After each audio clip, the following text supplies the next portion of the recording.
Hi friends, welcome to uptake jobs.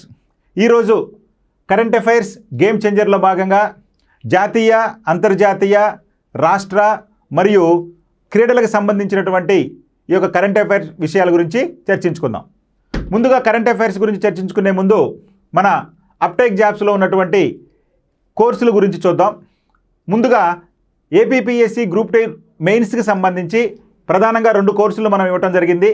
అవి కేవలం 3 నెలల వ్యవధితోటి మీకు ఫుల్ కోర్స్, అంటే ప్రతి టాపిక్కు సంబంధించి, అంటే ప్రతి సబ్జెక్టుకు సంబంధించి ప్రతి టాపిక్, ఆ టాపిక్కు సంబంధించిన వీడియోలు, ఆ టాపిక్కు సంబంధించిన టెస్ట్ మరియు టెస్ట్ ఎక్స్ప్లెనేషన్ తోటి మనకు టెస్ట్ సిరీస్ను కూడా నిర్వహిస్తూ మొత్తం ఫుల్ కోర్సుని మీకు కేవలం 559 రూపాయలకు అందించడం జరుగుతుంది. ఇదే విధంగా టీజీపీఎస్సీలో కూడా గ్రూప్ 3 మరియు గ్రూప్ 2కు సంబంధించి ఫుల్ కోర్సు రూపంలో మీకు అదే 559 రూపాయలకి అన్ని సబ్జెక్టులు, సబ్జెక్టు వైజ్గా టెస్ట్ వీడియోకి సంబంధించినటువంటి టెస్టులు, ఆ టెస్ట్ ఎక్స్ప్లెనేషన్ అన్నీ కూడా ఈ ఏపీపీఎస్సీ, టీజీపీఎస్సీ గ్రూప్ 2కు సంబంధించి విడివిడిగా ఇవ్వటం జరిగింది. అదే సమయంలో మనకి ఫుల్ కోర్సుకు సంబంధించి మొత్తం వీడియోలు అలా ఉంటే క్విక్ రివిజన్ అని చెప్పి మరొక కొత్త కాన్సెప్ట్. అంటే అందరూ చదివిన తర్వాత నేను ఒక సబ్జెక్ట్ని ఒక రోజులో 2 సార్లు నేను రివిజన్ చేయాలనుకుంటున్నా సార్ అనుకున్న వాళ్ళ కోసం మాత్రమే ఈ క్విక్ రివిజన్ అనేటువంటి కాన్సెప్ట్ని తీసుకురావడం జరిగింది. ఇందులో ప్రతి సబ్జెక్ట్ను కూడా 5 నుంచి 10 గంటల వ్యవధిలో మీకు ఈ యొక్క కోర్సు ద్వారా డీటెయిల్గా ఎక్స్ప్లెయిన్ చేయడం జరుగుతుంది ప్రతి సబ్జెక్ట్ను. అది టీజీపీఎస్లో ఉంది, ఏపీపీఎస్సీలో కూడా ఈ క్విక్ రివిజన్ ఉంది. ఇకపోతే ఆంధ్రప్రదేశ్, అదేవిధంగా తెలంగాణకు సంబంధించినటువంటి టెట్ డిఎస్సీలకు సంబంధించి కూడా మనం స్పెషల్గా కోర్సులు చేయడం జరిగింది. అయితే ఈ యొక్క ఇందులో భాగంగా ఎస్జిటిని మాత్రం పూర్తి కోర్సు, అంటే ఎస్జిటికి సంబంధించి ఫుల్ కోర్సుని మీకు అందుబాటులో తీసుకురావడం జరిగింది. ఇది సంవత్సరం పొడవునా మీకు ఉంటుంది, అంటే 1 ఇయర్ వ్యాలిడిటీ తోటి. ఇప్పుడు గ్రూప్స్కి సంబంధించి తీసుకుంటే 3 నెలలు మాత్రమే మీకు వ్యవధి ఇచ్చడం జరిగింది. కానీ ఈ యొక్క టెట్ డిఎస్సీ కోర్సులు మాత్రం సంవత్సరం పాటు వ్యాలిడిటీ ఇవ్వడం జరిగింది. ఎందుకంటే ప్రతి సంవత్సరం అటు ఆంధ్రప్రదేశ్లో కానీ ఇటు తెలంగాణలో కానీ ప్రతి సంవత్సరం టెట్ నిర్వహించబోతున్నారు, అదేవిధంగా డిఎస్సి కూడా నిర్వహించబోతున్నారు. కాబట్టి సంవత్సరం పాటు మీకు వ్యాలిడిటీ ఇవ్వడం జరిగింది. ఆ వ్యాలిడిటీ కాస్టు 999 రూపాయలు. ఇక స్కూల్ అసిస్టెంట్కి సంబంధించి ప్రధానంగా కామన్గా ఉండే సబ్జెక్టులతో పాటు మెథడాలజీలు మాత్రమే మనం కాన్సన్ట్రేషన్ చేయడం జరుగుతుంది. ఆ మెథడాలజీస్ కూడా మీకు అందుబాటులో ఉన్నాయి. సో ఇవన్నీ కూడా మన అప్టేక్ జాబ్స్లో మీకు అందుబాటులో ఉన్నాయి. ఫ్రీ వీడియోస్ అందుబాటులో ఉంటాయి. మీరు ఫ్రీ వీడియోస్ కోసం మన యాప్ను డౌన్లోడ్ చేసుకోండి. అక్కడ ఫ్రీ వీడియోస్ చూడండి. నచ్చితే అప్పుడు నేను చెప్పిన విధంగా ఈ వీడియోస్ ఉంటే అప్పుడు మీరు పర్చేజ్ చేయండి. Okay, right. నా ఇప్పుడు మనం కరెంట్ అఫైర్స్ గురించి చూద్దాం.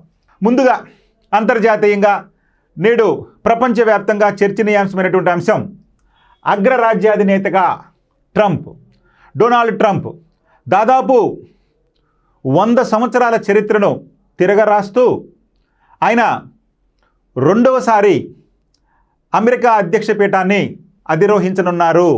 అంటే ఎప్పుడో 131 సంవత్సరాల క్రితం ఈ విధంగా ఒకసారి ఓడిపోయి మరలా 2వసారి అధ్యక్షుడైనటువంటి సందర్భాలు 131 సంవత్సరాల్లో ఇది 2వసారిగా ఉంది.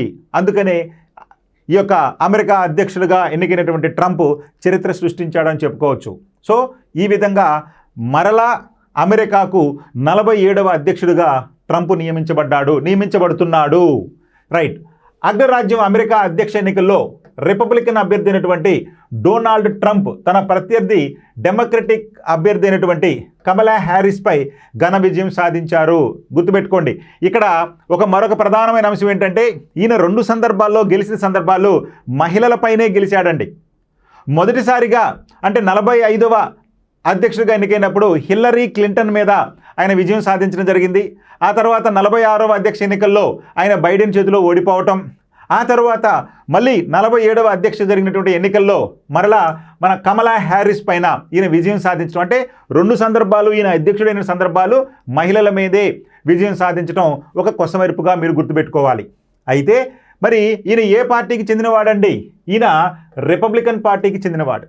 మరి రిపబ్లికన్ పార్టీకి సంబంధించినటువంటి ఈ యొక్క సింబల్ ఏంటంటే, ఎన్నికల గుర్తు ఏంటయ్యా అంటే ఏనుగు. చెప్పుకున్నాం 1874లో ఒక కార్టూనిస్టు వ్యంగ్యంగా చిత్రించినటువంటి రిపబ్లికన్ పార్టీకి వచ్చేసేమో ఏనుగు గుర్తుని, అదేవిధంగా డెమోక్రటిక్ పార్టీకి వచ్చేసేమో గాడిద గుర్తుని ఇవ్వడం జరిగింది. అదే వాళ్ళ యొక్క ఎన్నికల సింబల్గా తర్వాత కాలంలో మారిపోవడం జరిగింది. సో ఇక్కడ గుర్తుపెట్టుకోవాలి, ఇప్పుడు అధ్యక్షుడిగా ఎన్నికైనటువంటి ఇక డొనాల్డ్ ట్రంప్ ఏ పార్టీకి చెందినవాడయ్యా అంటే రిపబ్లికన్ పార్టీకి చెందినవాడు.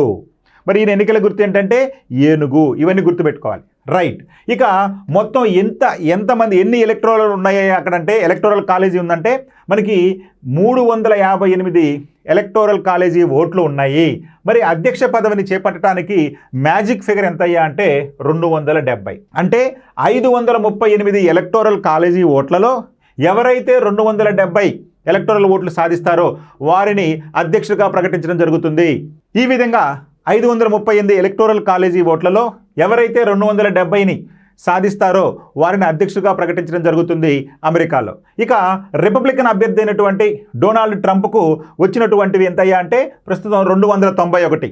అదేవిధంగా డెమోక్రటిక్ అభ్యర్థి అయినటువంటి కమలా హ్యారిస్కి ఎంత వచ్చిందంటే 223 ఓట్లు రావడం అనేది జరిగింది. సో కాబట్టి ఈయన మ్యాజిక్ ఫిగర్కు అధిగమించారు కాబట్టి ఈయన అధ్యక్షుడిగా ప్రకటించడం అనేది జరిగింది. అంటే 47వ అధ్యక్షుడిగా ఎవరు నియమించబడుతున్నారంటే డొనాల్డ్ ట్రంప్.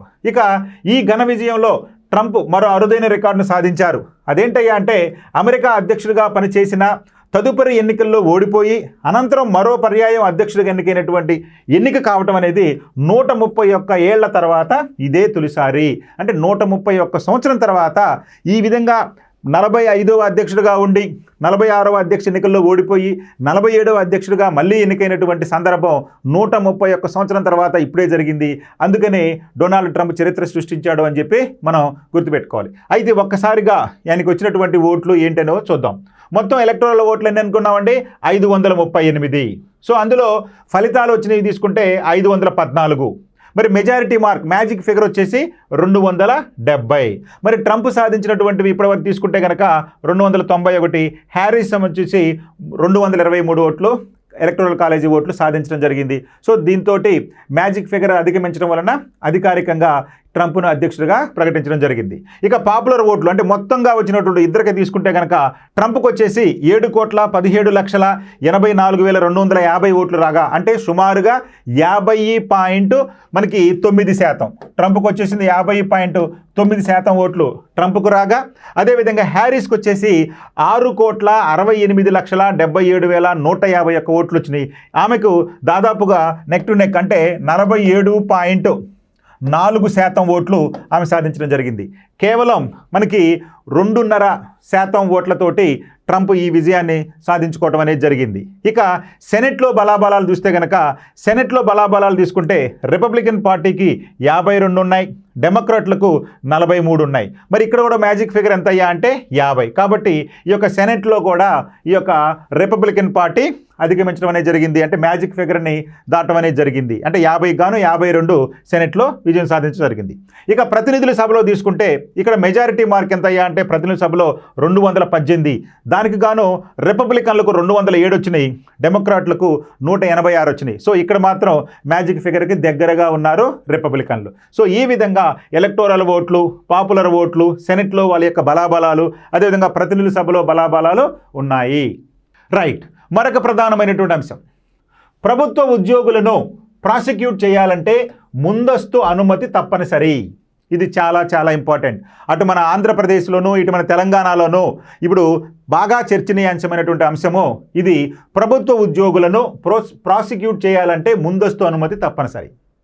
మనం చూస్తూ ఉన్నాం, గవర్నమెంటు అంటే అనుకూలమైనటువంటి అధికారులు, రాజకీయ నాయకులు చెప్పినట్లు చేయటం, ఆ తరువాత ప్రభుత్వాలు మారినప్పుడు కొత్తగా వచ్చినటువంటి ప్రభుత్వాలు వాళ్ళు నియమ నిబంధనలు పాటించకుండా రాజకీయ నాయకులకు తొత్తులుగా ప్రవర్తిస్తూ ప్రజాధనాన్ని వృధా చేయడంతో తర్వాత వచ్చినటువంటి ప్రభుత్వాలు ఈ విధమైనటువంటి ఈ యొక్క కేసులు పెట్టడం, దాంతో ఇది మొత్తం కూడా మన తెలుగు రాష్ట్రాల్లోనే కాకుండా దేశవ్యాప్తంగా చర్చనీయాంశమైంది. మరి దానిలో భాగంగానే ఎప్పుడో 10 సంవత్సరాల కింద జరిగినటువంటి ఈ కేసు నిన్న తీర్పు వెలువరించడం అనేది జరిగింది. అయితే అదేంటో చూడండి, పూర్వపరాలు ఎలా ఉన్నాయో చూద్దాం. ఉద్యోగ విధులు నిర్వహిస్తున్నప్పుడు ఆరోపించబడ్డ నేరాలకు ప్రభుత్వ ఉద్యోగులు, న్యాయమూర్తులను ప్రాసిక్యూట్ చేయడానికి ప్రభుత్వం నుంచి ముందస్తు అనుమతి తప్పనిసరిగా తీసుకోవాల్సిందేనని సర్వోన్నత న్యాయస్థానం స్పష్టం చేసింది. చూడండి, వెరీ ఇంపార్టెంట్. ఉద్యోగ విధులు నిర్వహిస్తున్నప్పుడు అంటే ఉద్యోగుల విధులు నిర్వహిస్తున్నప్పుడు ఆరోపించబడ్డ నేరాలకు ఆరోపించబడ్డ నేరాలకు ప్రభుత్వ ఉద్యోగులు న్యాయమూర్తులను ప్రాసిక్యూట్ చేయడానికి ప్రభుత్వం నుంచి ముందస్తు అనుమతి తప్పనిసరిగా తీసుకోవాల్సిందేనని సర్వోన్నత న్యాయస్థానం సుప్రీంకోర్టు నిన్న తీర్పు ఇవ్వటం జరిగింది. దీన్ని చూడండి. సిఆర్పిసి అంటే ఏంటండి? క్రిమినల్ ప్రొసీజర్ కోడ్ సెక్షన్ 197(1) లాగానే prevention of money laundering act, దీన్నే పిఎంఎల్ఏ వర్తిస్తుందని తేల్చి చెప్పింది. అంటే ఈ కేసులో అత్యున్నత న్యాయస్థానం తన తీర్పిస్తూ ఏ విధంగా అయితే సిఆర్పిసిలో సెక్షన్ 197 ఉంటుందో, అదే కొన్ని చర్యలు చేపడతారో, అదేవిధంగా ప్రివెన్షన్ ఆఫ్ మనీ లాండరింగ్ యాక్ట్లో కూడా చర్యలు చేపడతారు. కాబట్టి ప్రభుత్వ ఉద్యోగులను ప్రాసిక్యూట్ చేయాలి అంటే ముందస్తు ప్రభుత్వ అనుమతి తీసుకోవాలి అని చెప్పి పేర్కొనడం జరిగింది. చూడండి, ఈ రెండింటికి ఏం వ్యత్యాసం చెప్పారు, అదేవిధంగా ఈడీ ఏ విధంగా వాదించిందో ఇప్పుడు చూద్దాం. అందువల్ల ప్రభుత్వ ఉద్యోగులపై పిఎంఎల్ఏ కేసుల దర్యాప్తుకు ముందస్తు అనుమతి తీసుకోవాల్సిందేనని పేర్కొంది. అంటే సిఆర్పిసి కింద ఏ రకమైనటువంటి చర్యలు చేపట్టాలో అదే విధమైన చర్యలు పిఎంఎల్ఏ కింద కూడా చేపట్టాలి. కాబట్టి మనకి సిఆర్పిసి కింద చర్యలు చేపట్టేటప్పుడు ప్రభుత్వం ముందస్తు అనుమతి తీసుకోవాలి. కాబట్టి అదే విధమైనటువంటి ముందస్తు అనుమతి పిఎంఎల్ఏలో కూడా తీసుకోవాలని చెప్పి ఈ యొక్క సదరు అత్యున్నత న్యాయస్థానం అభిప్రాయపడింది. అందుకనే ఈరోజు వార్తల్లో ముఖ్యమైనటువంటి వార్తగా ఇది వచ్చింది. ఇక పూర్వపరాల్లోకి వెళ్తే ఏపీ మాజీ సీఎం జగన్మోహన్ రెడ్డికి లబ్ధి చేకూరేలా అప్పటి ఐఏఎస్ అధికారి బీపీ ఆచార్య వ్యవహరించినట్లు ఆరోపణలు ఉన్నాయి. ఎప్పుడండి? ఉమ్మడి ఆంధ్రప్రదేశ్లో రాజశేఖర్ రెడ్డి గారు ముఖ్యమంత్రిగా ఉన్నప్పుడు ఆయన తనయుడు మాజీ ముఖ్యమంత్రి అయినటువంటి ఈ యొక్క జగన్మోహన్ రెడ్డి గారు తన తండ్రి అధికారాన్ని దుర్వినియోగం చేశాడని చెప్పి ఆరోపణలు. దానికి తగ్గట్టుగానే ఈ యొక్క ఐఏఎస్ అధికారి బీపీ ఆచార్య గారు వ్యవహరించారని చెప్పి అప్పట్లో కేసు పెట్టడం అనేది జరిగింది. భూమి కేటాయింపుల్లో అధికార దుర్వినియోగం, అనధికార రాయితీలు, ఆస్తులను తక్కువ అంచనా వేసినట్లు, దీంతో రాష్ట్ర ప్రభుత్వానికి తీవ్ర ఆర్థిక నష్టం జరిగినట్లు ఎన్ఫోర్స్మెంట్ డైరెక్టరేట్ అంటే ఈడీ ఆరోపించింది. అలాగే పై లావాదేవీలను సులభతరం చేసేందుకు ప్రముఖ వ్యక్తులతో ఆచార్య కుట్ర పన్నారంటూ మనీ లాండరింగ్ యాక్ట్ కింద కేసు ఫైల్ చేసింది. అదేంటంటే మనీ లాండరింగ్ యాక్ట్. ఇక పిఎంఎల్ఏ కింద విచారణలో భాగంగా స్పెషల్ జడ్జి ఈడీ దాఖలు చేసినటువంటి కంప్లైంట్ను పరిగణలోకి తీసుకుంది. సో ఈ విధంగా ఈడీ కేసు పెట్టడంతో ఇది ముందర అప్పుడున్నటువంటి ఆంధ్రప్రదేశ్ హైకోర్టుకి వెళ్ళింది. అయితే ఈ ఉత్తర్వులను సవాల్ చేస్తూ ఆచార్య తెలంగాణ హైకోర్టును ఆశ్రయించారు. ఈ లోపు ఏమైందండి? రాష్ట్రం విభజించడం, అదేవిధంగా తెలంగాణ ప్రత్యేక రాష్ట్రంగా ఏర్పడటంతో ఆయన హైదరాబాద్లో ఉంటారు కాబట్టి ఆ కేసును హైదరాబాద్ అంటే అప్పుడు తెలంగాణ హైకోర్టుని ఆశ్రయించడం జరిగింది ఆచార్య గారు. సో ఈడీ ఇచ్చినటువంటి దానికి కాదు, నాకు ఇది నేను దాని కిందకి రాను అని చెప్పి ఈడీకి వ్యతిరేకంగా ఈ యొక్క ఆచార్య గారు తెలంగాణ హైకోర్టును ఆశ్రయించడం జరిగింది. ఈ సందర్భంగా సిఆర్పిసి సెక్షన్ 197 కింద ప్రభుత్వ ఉద్యోగిని ప్రాసిక్యూషన్ చేయాలంటే ముందస్తు ప్రభుత్వ అనుమతి తప్పనిసరి అని ఆచార్య తరపు అడ్వకేట్లు వాదించారు. అయితే పిఎంఎల్ఏ సెక్షన్ 65, 71 కింద తమకు ప్రత్యేక అధికారాలు ఉన్నందున ఎలాంటి అనుమతులు అవసరం లేదని ఈడీ వాదించింది. సో కాబట్టి అది సిఆర్పిసి, ఇదేమో పిఎంఎల్ఏ, ఇది కాబట్టి దానికి దీనికి సంబంధం లేదు. ఆ విధంగా సిఆర్పిసికి అనుమతి తీసుకున్నట్లే ఈ యొక్క పిఎంఎల్ఏకి అనుమతి తీసుకోవాల్సిన అవసరం లేదని చెప్పి వాదించడం జరిగింది. అయితే సుదీర్ఘ వాదనల తర్వాత 2019 జనవరి 21న తెలంగాణ హైకోర్టు ఆచార్యకు ఊరట కల్పిస్తూ స్పెషల్ జడ్జి ఉత్తర్వులు రద్దు చేసింది. సో ఈ విధంగా అప్పుడు తెలంగాణ హైకోర్టు ముందస్తు అనుమతి తీసుకోవాలి కాబట్టి ఆయన అరెస్ట్ చేసే అవకాశం లేదు, ముందు ప్రభుత్వ అనుమతి తీసుకోవాలని చెప్పి ఈ యొక్క అంతకుముందుల ఈ యొక్క స్పెషల్ జడ్జి ఇచ్చినటువంటి తీర్పును తోసిపుచ్చుతూ తెలంగాణ హైకోర్టు తీర్పు ఇవ్వడం జరిగింది. మరి తెలంగాణ హైకోర్టు ఇచ్చినటువంటి ఆ తీర్పును మరి ఎవరు చేయాలి? ఇప్పుడు ఈడీ, ఎన్ఫోర్స్మెంట్ డైరెక్టరేట్, వీళ్ళు సుప్రీంకోర్టులో పిటిషన్ దాఖలు చేయడం జరిగింది. అంతే కదా, స్పెషల్ కోర్టు ఇచ్చిన దాన్ని తెలంగాణ హైకోర్టు కొట్టేసింది. తెలంగాణ హైకోర్టు ఇచ్చిన దాన్ని మరి అప్పుడు ఎవరు చేయాలండి? ఈ యొక్క ఈడీ తరపున వీళ్ళు సుప్రీంకోర్టుకి వెళ్ళడం జరిగింది.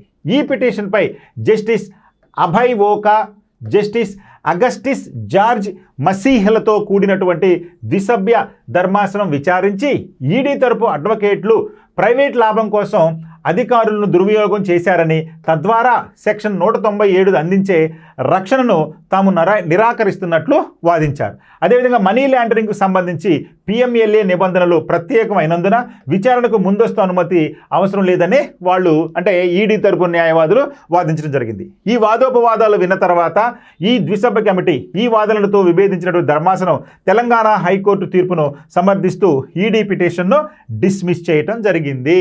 కాబట్టి ఈ తీర్పును అనుసరించి ప్రభుత్వ ఉద్యోగులను ప్రాసిక్యూట్ చేయాలంటే ముందస్తు ప్రభుత్వ అనుమతి తీసుకోవాలి అని చెప్పి స్పష్టం చేయడం జరిగింది నిన్నటి తీర్పుతోటి. Okay right. మరొక ప్రధానమైనటువంటి పథకం ఇది కేంద్ర ప్రభుత్వానికి సంబంధించిన పథకం. ఏంటయ్యా? ప్రతిభావంతులైనటువంటి విద్యార్థులకు కేంద్ర ప్రభుత్వ పథకం. దాన్నే PM విద్యాలక్ష్మి అని చెప్పి పిలుస్తున్నారు. PM విద్యాలక్ష్మి ఇది చాలా చాలా ఇంపార్టెంట్, గుర్తుపెట్టుకోవాలి. PM విద్యాలక్ష్మి ఎవరి కోసం ఉద్దేశించిందండి ఈ యొక్క విద్యాలక్ష్మి అంటే ప్రతిభావంతులైన విద్యార్థులు నాణ్యమైన ఉన్నత విద్యా సంస్థల్లో క్వాలిటీ హయ్యర్ ఎడ్యుకేషన్ ఇన్స్టిట్యూషన్స్ అంటే QHEIలలో ప్రవేశాలు పొందడానికి అవసరమైన ఆర్థిక సాయం అందించే PM విద్యాలక్ష్మి అంటే ప్రైమ్ మినిస్టర్ విద్యాలక్ష్మి పథకం కేంద్ర మంత్రివర్గం ఆమోదం పొందింది. దీనికోసం 2024-25 నుంచి 2030-31 అంటే దాదాపు 5 సంవత్సరాల మధ్య 3600 కోట్లు కేటాయించడానికి కూడా ఈ యొక్క కేంద్ర ప్రభుత్వం సమ్మతించింది. ఇక జాతీయ సంస్థాగత ర్యాంకింగ్ వ్యవస్థ అంటే నేషనల్ ఇన్స్టిట్యూషనల్ ర్యాంకింగ్ ఫ్రేమ్వర్క్ ఆధారంగా దేశంలోని అగ్రశ్రేణి 860 QHEIలలో ప్రవేశాలు పొందే వారెవరైనా ఈ పథకం కింద లబ్ధి పొందడానికి అర్హులే.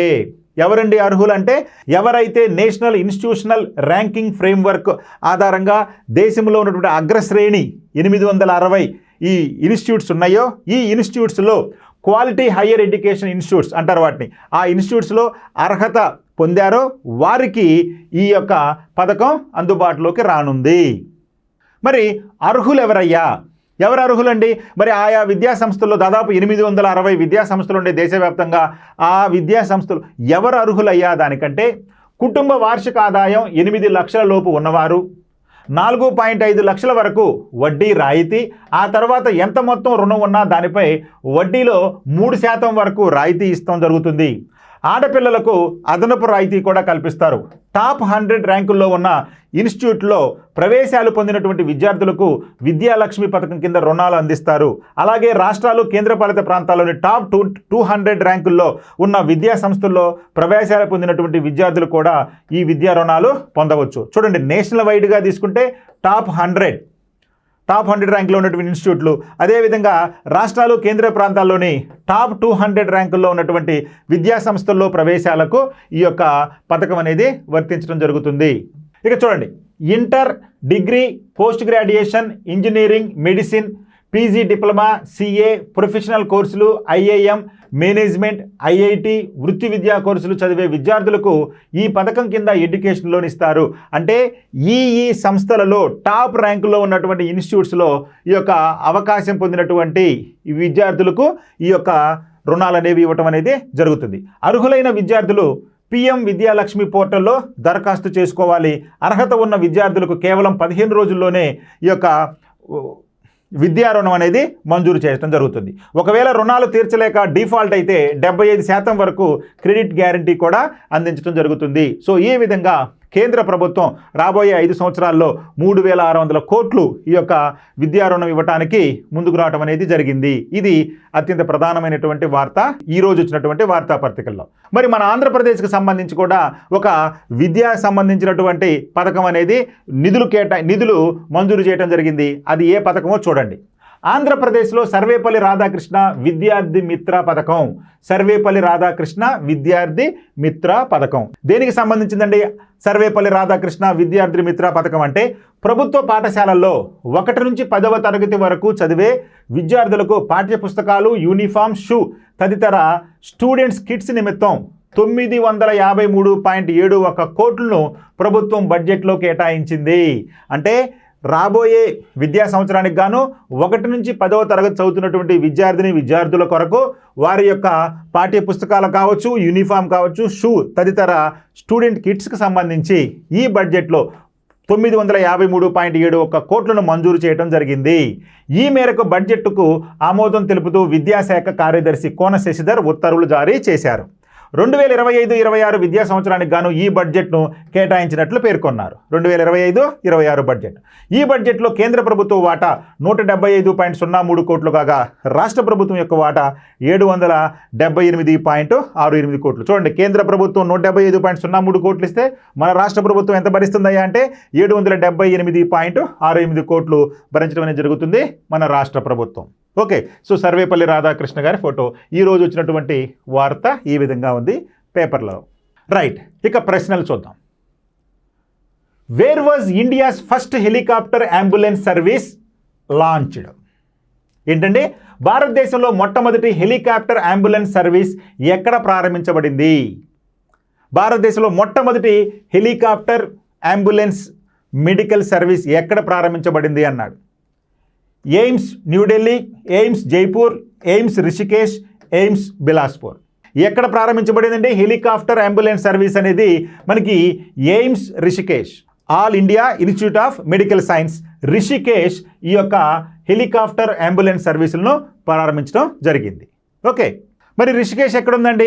రిషికేష్ వచ్చేసి ఉత్తరాఖండ్ రాష్ట్రంలో ఉంది. సో రిషికేష్ ఉత్తరాఖండ్ రాష్ట్రంలో ఉంది. ఉత్తరాఖండ్ రాష్ట్రంలో ఉన్నటువంటి ఈ రిషికేష్లో ఉన్న ఎయిమ్స్ ఏం ప్రారంభించిందంటే హెలికాప్టర్ అంబులెన్స్ సర్వీస్ ప్రారంభించింది. ఇది దేశంలో మొదటిది. When is world cotton day celebrated every year?